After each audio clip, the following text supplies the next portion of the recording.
ويرسل عليها حسبانا من السماء فتصبح صعيدا زلقا أو يصبح ماؤها غورا.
والله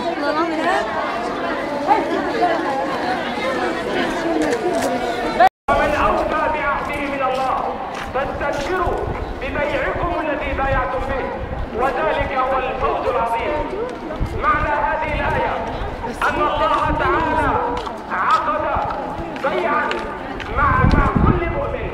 هذا البيع عقده رسلا أولي أجنحة مثنى وثلاث ورباع يزيد في الخلق ما يشاء إن الله على كل شيء قدير. ونشهد أن لا إله إلا الله ولي الصالحين وناصر المؤمنين وهازم الكافرين. ونشهد أن سيدنا ونبينا محمدا عبده ورسوله وصفيه وخليله وخيرته من خلقه اجتباه المولى تبارك وتعالى ليكون آية للعالمين وسيدا للخلق أجمعين.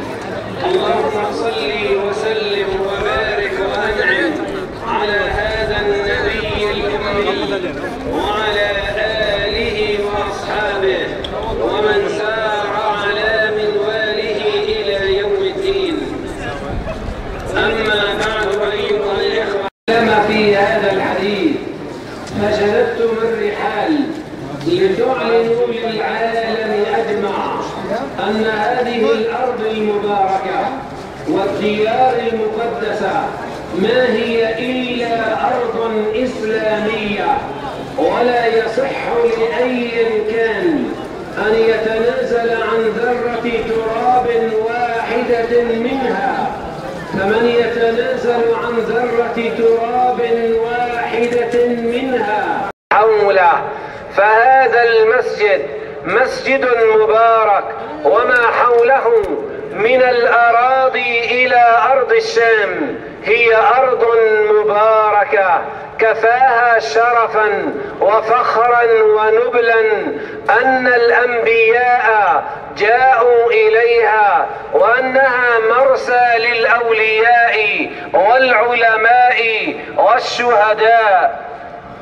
لقد استشهد في هذه الأرض المباركة أعداد لا يعلمهم إلا الله.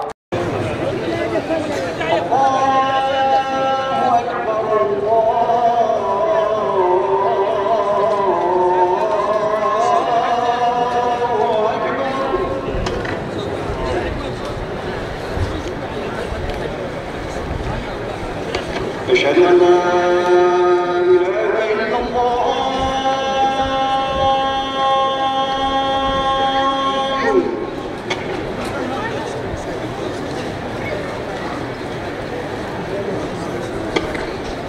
أشهد أن لا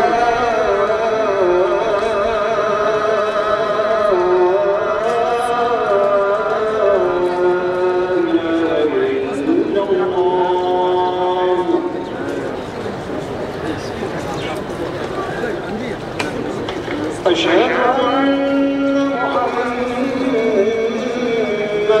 رسول الله.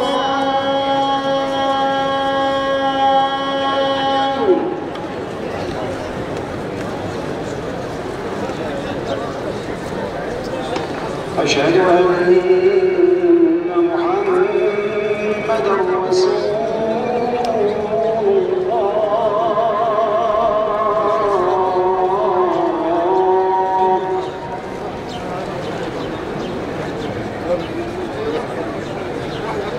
حي على الصلاة.